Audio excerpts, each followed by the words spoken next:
नमस्कार सभी को। जैसा कि आप सभी को मालूम होगा कि अभी जो है ना बिहार डीएलएड एंट्रेंस एग्जाम चल रही है और इस एग्जाम में आज है 13 जून 2026 और 13 जून को फर्स्ट शिफ्ट में कौन कौन सा क्वेश्चन पूछा गया था, क्या क्या क्वेश्चन आया था, हिंदी से क्या क्वेश्चन आया था, इंग्लिश से क्या आया था, मैथ से, रीजनिंग से, जीके से, साइंस से, टोटल जो है ना 100% ओरिजिनल क्वेश्चन के साथ मैं उपस्थित हो चुका हूं।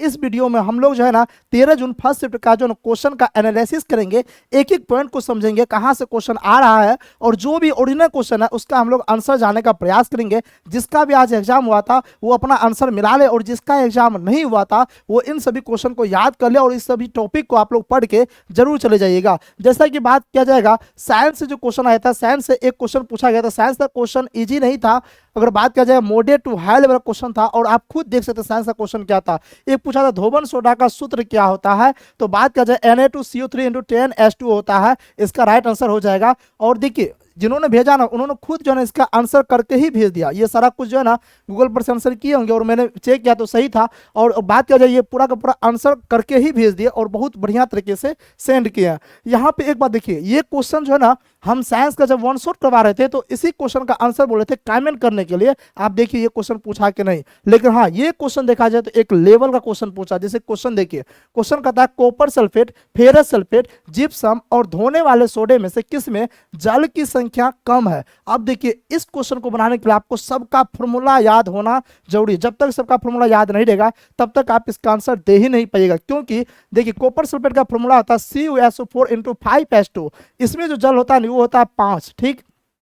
और फेरस सल्फेट का फॉर्मूला होता है FeSO4 इंटू 7H2, इसमें जो जल होता है वो होता है 7। और जिप्सम का फॉर्मूला होता है CaSO4 इंटू 2H2, इसमें जो जल होता है वो होता है 2। और धोने वाले सोडा का फॉर्मूला होता है Na2CO3 इंटू 10H2, इसमें जल की मात्रा होता है 10।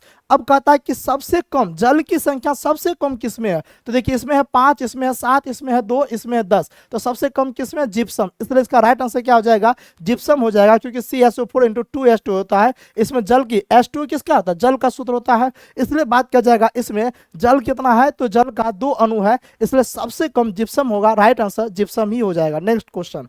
आज जो है एक एक बहुत ही लाजवाब लाजवाब क्वेश्चन सब आया है, ठीक है। हार्ड हार्ड क्वेश्चन भी आया, आप खुद देख सकते हैं। एक क्वेश्चन था साइंस से, अलैंगिक जनन की विशेषता क्या है, ठीक है। तो आनुवांशिक विविधता नहीं होती है, यही ऑप्शन में दिया हुआ था, तो इसका राइट आंसर यही हो जाएगा। नेक्स्ट क्वेश्चन की बात किया जाएगा, जीके कुछ क्वेश्चन देखते हैं। जीके में जैसे कि एक क्वेश्चन पूछा गया था कि वन्यजीव संरक्षण अधिनियम कब लागू हुआ था, तो 1972 ईस्वी में लागू हुआ था। क्या हम नहीं पढ़ाए हैं, आप खुद देख सकते हैं पढ़ाया हुआ क्वेश्चन आ रहा है कि नहीं आ रहा। एक क्वेश्चन पूछा गया भारत की स्थल सीमा की कुल लंबाई कितनी होती है, 15,200 किलोमीटर। हमने बताया था कि अगर आपसे जलीय या फिर समुद्री सीमा पूछेगा पूछेगा जलीय या फिर समुद्री सीमा की लंबाई पूछेगा तो आपको बताना है टोटल 7516.6 किलोमीटर हो जाएगा। लेकिन स्थलीय पूछा जाएगा तो स्थलीय जो है 15,200 किलोमीटर। और देखिए इसका दुगुना है, इसका दुगुना है। इसलिए यह भी पूछा जा सकता है कि भारत की जो स्थलीय सीमा की लंबाई है वो जलीय सीमा की लंबाई की दोगुनी है। इस पॉइंट को भी आप लोग को याद रखना है। Next question. क्वेश्चन कहता है, जैसे एक क्वेश्चन पूछा गया था वस्त्र उद्योग का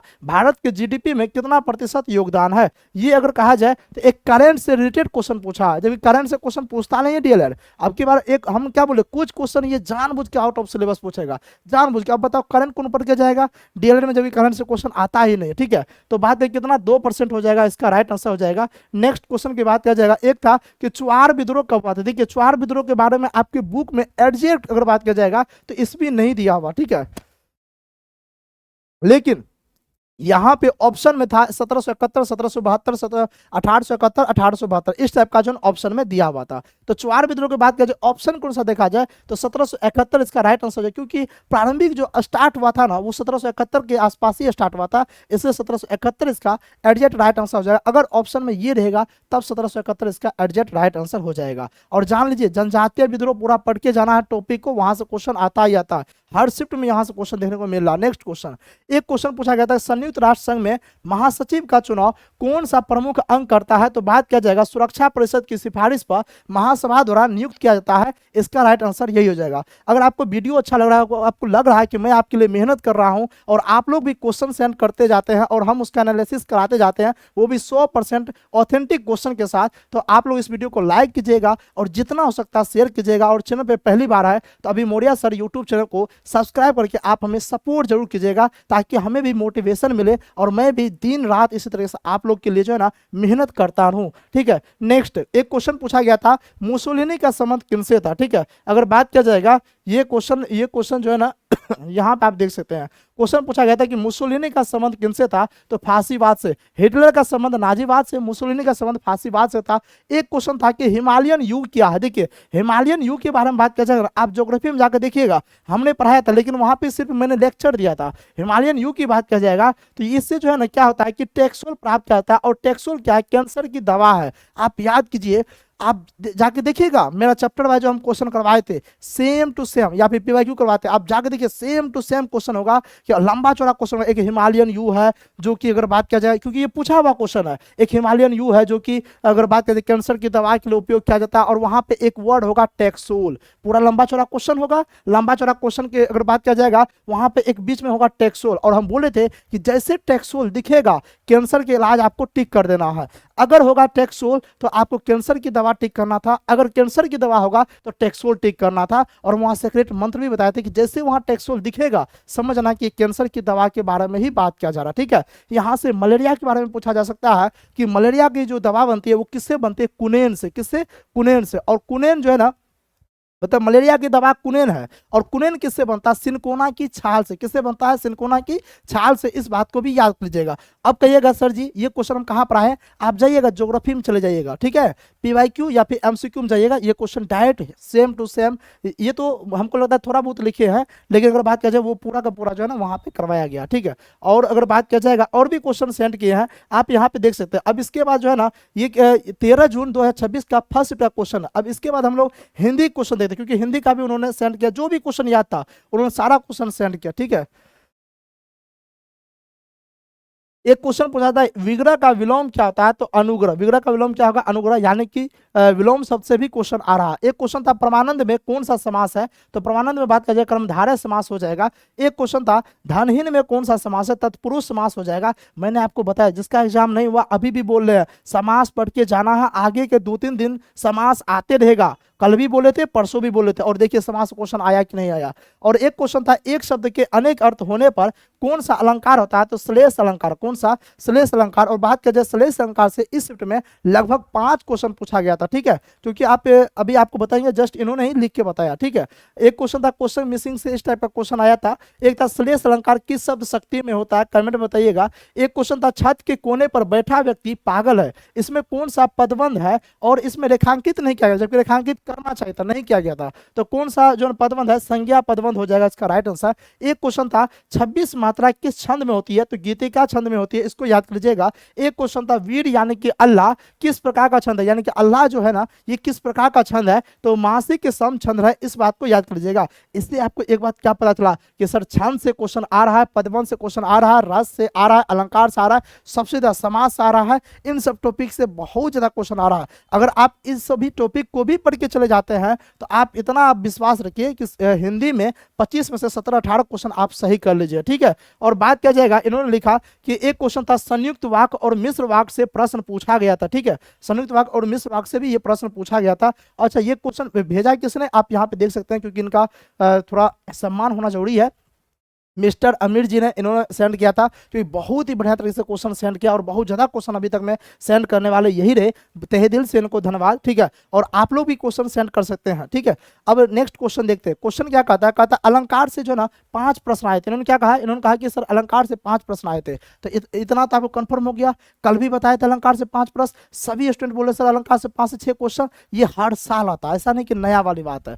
हर साल अलंकार से 4 से 5 क्वेश्चन आता है, हर साल रीजनिंग का क्वेश्चन आसान आता है। ठीक है, और साइंस का बात किया जाएगा, इन्होंने बताया एवरेज टू हार्ड था, इजी नहीं था। जीके में 50% सिलेबस से प्रश्न आए थे, मतलब 50% जो हम पढ़ाए होंगे डायरेक्ट आया था, और 50% में बात किया जाएगा तो कुछ आउट ऑफ सिलेबस, देखिए ना एक करंट से क्वेश्चन था तो और कुछ आउट होगा। और इन्होंने बताया कि सर लैंग्वेज टाइप का क्वेश्चन था। रीजनिंग का जो इजी लेवल था, रीजनिंग बहुत आसान था। अभी भी हम आपको बोल रहे हैं रीजनिंग में टाइम बर्बाद नहीं करना, 10 में से 8-9 क्वेश्चन आराम से आ जाएगा, इसके लिए वहां पे टाइम वेस्ट नहीं करना है। हिंदी का कुछ टॉपिक पढ़ के जाए, क्योंकि वहां से 25 क्वेश्चन आ रहा है, आप सॉल्व कर लीजिएगा। उसके बाद बात क्या जाएगा, मैथ का इन्होंने बताया कि सर मैथ में जो है ना 75% क्वेश्चन न्यूमेरिकल बेस्ड आता है, मतलब यानी कि सॉल्व करने वाला, आपको जो है ना एकदम से जोड़ घटो इस टाइप का जो है ज्यादा क्वेश्चन आ रहा, और 25% क्वेश्चन ही थ्योरी बेस्ड आ रहा, ठीक है। और बात करें जैसे क्वाड्रेटिक इक्वेशन से बात किया जाएगा तो 2 क्वेश्चन, और बात करें कोऑर्डिनेटर ज्योमेट्री से 1 क्वेश्चन, और सर्किल से 0 क्वेश्चन, सर्किल से क्वेश्चन नहीं आया था। अब हम आपको बताते हैं क्वेश्चन कहाँ सारा मैथ में, अगर समझ में नहीं आ रहा तो 10th का आप जो है ना मैथ बना के चले जाइएगा। अगर विश्वास दिलाते 25 में से 20 प्लस क्वेश्चन नहीं सही कर पाएगा तो फिर बता दीजिएगा। 20 प्लस का बोलते हैं, 1-2 क्वेश्चन आउट ऑफ सिलेबस सब में पूछता है, 10th का मैथ बना के जाइएगा, 20 प्लस सही होगा, वहीं से क्वेश्चन यहाँ पे आ ही रहा, ठीक है। और बात किया जाएगा, हाँ कुछ क्वेश्चन आउट ऑफ सिलेबस कर रहा है तो कुछ तो करेगा ही करेगा, वो हम स्टार्टिंग से बोलते आ रहे हैं। इसके अलावा अगर बात किया जाएगा, इसके अलावा बात किया जाए जैसे कि देखिए माद मादिका जो है ना बहुलक से 3 क्वेश्चन था, क्या 10th में नहीं माद मादिका बहुलक, और यहाँ से क्वेश्चन आता है 3 नंबर यहाँ से आता ही है, इसको पढ़ के चल जाएगा। कंपाउंड इंटरेस्ट था, कंपाउंड इंटरेस्ट 3 क्वेश्चन, वाह बहुत बढ़िया बहुत बढ़िया, कंपाउंड इंटरेस्ट से 3 क्वेश्चन पूछ डाला, ठीक है। तो ऐसा कीजिएगा, ध्यान समझिएगा, साधारण ब्याज जो है उसको थोड़ा बहुत पढ़ लीजिएगा, और चक्रवृद्धि ब्याज को थोड़ा अच्छे तरीके से सारा फॉर्मूला बेस्ड सारा फॉर्मूला याद कर लीजिएगा और उसको पढ़ के चल जाएगा। 3 क्वेश्चन यहीं से था, ठीक है। और बात करें ट्रिग्नोमेट्री से 2 क्वेश्चन था, तो 10th का ही ट्रिग्नोमेट्री बना के जाना, 10th का बना लीजिएगा, बस ये बन जाएगा, इससे बाहर आपको नहीं करना मैथ का। आज पहली बार मैथ का इतना बढ़िया तरीके से रिव्यू आप देख लेंगे, नहीं क्योंकि इन्होंने खुद सेंड किया, ठीक है। और जो भी एग्जाम देके आए थे आप लोग बताइए क्या ये रियल है या नहीं है तो रियल 100%। और बात है क्योंकि स्टूडेंट जो सेंड करे वो गलत क्यों सेंड करे, उसको दुश्मनी थोड़े है, नहीं है। जो भी सेंड किया आप ही लोग में से जो सेंड किए तो वो गलत तो सेंड नहीं करेगा, एक बात। दूसरी बात ये है कि जो हम नंबर देते हैं तो आप लोग सही क्वेश्चन ही सेंड कर रहे होंगे, और जिसका एग्जाम हुआ अगर आप कमेंट में बता देते हैं तो सबको विश्वास और भी बढ़ जाता है। चलिए उसके बाद देखा जाए तो इंग्लिश में क्या था, इंग्लिश में अगर बात किया जाए कंडीशन सेंटेंस से जो 3 क्वेश्चन पूछा था, 10 से 1 क्वेश्चन था, ठीक है। देखिए और वॉइस से बोला 0 क्वेश्चन, मतलब वॉइस से क्वेश्चन नहीं था। अब इसका मतलब ये नहीं कि वॉइस से आगे क्वेश्चन नहीं आएगा, आगे वाला शिफ्ट में वॉइस से क्वेश्चन आएगा, क्योंकि 10 से पूछ रहा है तो वॉइस से भी पूछेगा, इतना कंफर्म समझिए। नॉन प्रिंट वर्ब से 1 क्वेश्चन था, नरेशन से 3 क्वेश्चन था, यानी कि इसमें नरेशन से थोड़ा पूछा तो हो सकता है आप हमें वॉइस से पूछ दिया, इसलिए अगर बात कीजिएगा टेंस वॉइस नरेशन ये तो आपको पढ़ के जाना ही है। उसके प्रीपोजिशन से 3 क्वेश्चन पूछा गया था, सैनोम से जो है ना 1 क्वेश्चन था, और सैनो से उसके बाद आर्टिकल से जो है बात किया जाए 1 क्वेश्चन था, एडम एंड फ्रेज से 3 क्वेश्चन, एडम एंड फ्रेज से डेली क्वेश्चन आ, डेली नहीं आ रहा है आपका, यस सर जी 3 क्वेश्चन था, क्योंकि एडम एंड फ्रेज से पिछले बार भी दिखाए थे कि 3 क्वेश्चन का एडम एंड फ्रेज मैंने आपको दिखाया था, इसलिए एडम एंड फ्रेज आपको पढ़ के जाना ही है। प्लस थ्योरी बेस्ड क्वेश्चन था, और थ्योरी बेस्ड मतलब कुछ होगा उस टाइप का लंबा चौड़ा उसका कहानी दिया रहेगा, उस टाइप का जो है ना क्वेश्चन पूछा गया था। उसका कहा जाए तो ओवरऑल लेवल देखा जाए तो एवरेज टू हार्ड था, इजी नहीं था, मतलब क्वेश्चन उतना ज़्यादा इजी नहीं था, और वैसे भी इजी क्वेश्चन आ नहीं रहा है डीएलएड का। उसके बाद इन्होंने बोला कि सर आर्टिकल कोई नहीं आया था, तो हम आपको बताए थे कि आर्टिकल कोई जरूरी नहीं होता, आर्टिकल बहुत कम ही आर्टिकल है जो कि पूछता है, वो भी हर शिफ्ट में नहीं पूछता, किसी किसी शिफ्ट में क्वेश्चन पूछता है। और पॉलिटी का क्वेश्चन संविधान से भी नहीं आता, अच्छा संविधान से भी पॉलिटी नहीं आया था तो लोकतंत्र से आया होगा और चुनाव से क्वेश्चन आया होगा, ठीक है। तो इसलिए आज शाम 7 बजे आप लोग जुड़ जाइएगा, आज शाम 7 बजे जो हम करवाएंगे ना, जिसका एग्जाम नहीं हुआ अगर आप वो देख लीजिएगा ना तो आपका कम से कम 7 से 8 नंबर बढ़ जाएगा आज की क्लास से, ठीक है। क्योंकि जितना भी अब तक मेरे पास क्वेश्चन आया, लगभग 500 क्वेश्चन मेरे पास अभी आया अभी तक का, टोटल क्वेश्चन भाई साहब टोटल क्वेश्चन करवा देंगे आज शाम में, ठीक है। 8 जून से लेकर के अभी तक जितना भी क्वेश्चन मेरा आया, जो भी शिफ्ट क्वेश्चन है ओरिजिनल क्वेश्चन तो करवाएंगे, उसका डिस्कशन बढ़िया से करेंगे, उसका पूरा टॉपिक कवर करते हुए पढ़ाएंगे, ताकि अगर उस टॉपिक से क्वेश्चन आ जाए आपके एग्जाम में तो फिर छूटना नहीं चाहिए, इसलिए जोड़ना मत भूलिएगा। चैनल को आप लोग सब्सक्राइब कर लीजिएगा, बेल आइकन दबा लीजिएगा ताकि नोटिफिकेशन आपके पास चला जाए, ठीक है। सिर्फ थ्योरी टाइप का ही था, अच्छा यानी कि जीके में जो थोड़ा थ्योरी टाइप का जो क्वेश्चन पूछा गया था, हाँ हम जो बोले वही टॉपिक पूछा ही होगा, ठीक है। और थैंक्स बोले, अच्छा बोले जीके कुछ क्वेश्चन याद है तो इन्होंने फिर सेंड किया और जीके क्वेश्चन आपको बताए हुए थे, ठीक है। इन्होंने देखिए पहले क्वेश्चन सेंड किया, फिर इनको लगा कि चलो आंसर बताते हैं, तो फिर आंसर भी इन्होंने सेंड किया, ठीक है, आंसर भी इन्होंने सेंड किया। इस तरीके से अगर बात किया जाएगा तो जितना भी क्वेश्चन अभी तक में जितना भी क्वेश्चन आया था 13 जून फर्स्ट शिफ्ट का टोटल क्वेश्चन का ओरिजिनल क्वेश्चन के साथ हमने आपको एनालिसिस करवाया। वीडियो कैसा लगा होगा कमेंट में जरूर बताइएगा, और हाँ जिन्होंने भी भेजा उनको तहे दिल से धन्यवाद। और जिसका भी एग्जाम हो जाता है उनसे हम्बल रिक्वेस्ट है, ये मेरा व्हाट्सअप नंबर है 7549594986, इस नंबर पे जो है ना आप लोग व्हाट्सएप मैसेज करके जो भी क्वेश्चन याद है, एक क्वेश्चन याद है, दो क्वेश्चन याद है, घर जाने के बाद ही सेंड करना, कोई दिक्कत नहीं, घर जाने के बाद ही सेंड कीजिए, लेट से सेंड कीजिए तभी सेंड कीजिए, कोई दिक्कत नहीं। लेकिन आप लोग जो है ना जो क्वेश्चन याद है आप लोग क्वेश्चन को सेंड करने का जरूर प्रयास कीजिएगा, ताकि एक अनुमान लग सके क्वेश्चन कहाँ से आ रहा है, आउट ऑफ सिलेबस आ रहा है कि सिलेबस बेस्ड क्वेश्चन आ रहा है। ठीक है, और वीडियो अच्छा लगा तो वीडियो को लाइक कीजिएगा, और हाँ जितना हो सके आप लोग शेयर जरूर कीजिएगा, सभी दोस्त के पास, सबके पास शेयर कीजिएगा। और आज यानी कि 13 जून फर्स्ट शिफ्ट में आपके जितने भी दोस्त एग्जाम देके आए हैं, आप उसको ये वीडियो शेयर कीजिए और उनसे खुद पूछ लीजिएगा कि क्या ये क्वेश्चन सही है कि गलत है। अगर वो गलत बोल देगा तो फिर आप आके मुझे बता दीजिएगा, हम एनालिसिस कराना छोड़ देंगे। ठीक है, सारा का सारा रियल क्वेश्चन है, आप खुद पूछ लीजिए अपने दोस्त वगैरह सबसे। ठीक है, और जिसका एग्जाम नहीं हुआ है, जो भी क्वेश्चन है एक एक क्वेश्चन याद करते चले जाना है, साथ ही टॉपिक को याद करते चले जाना है। जिसका एग्जाम हो गया उसका तो कोई बात नहीं, अपना आंसर मिला लीजिएगा, और उसके बाद जो है ना चैनल को सब्सक्राइब कर लीजिएगा और बने रहिएगा। ठीक है, तो चलिए मिलते हैं इन्हीं के साथ नेक्स्ट सेशन, तब तक के लिए जय हिंद, धन्यवाद।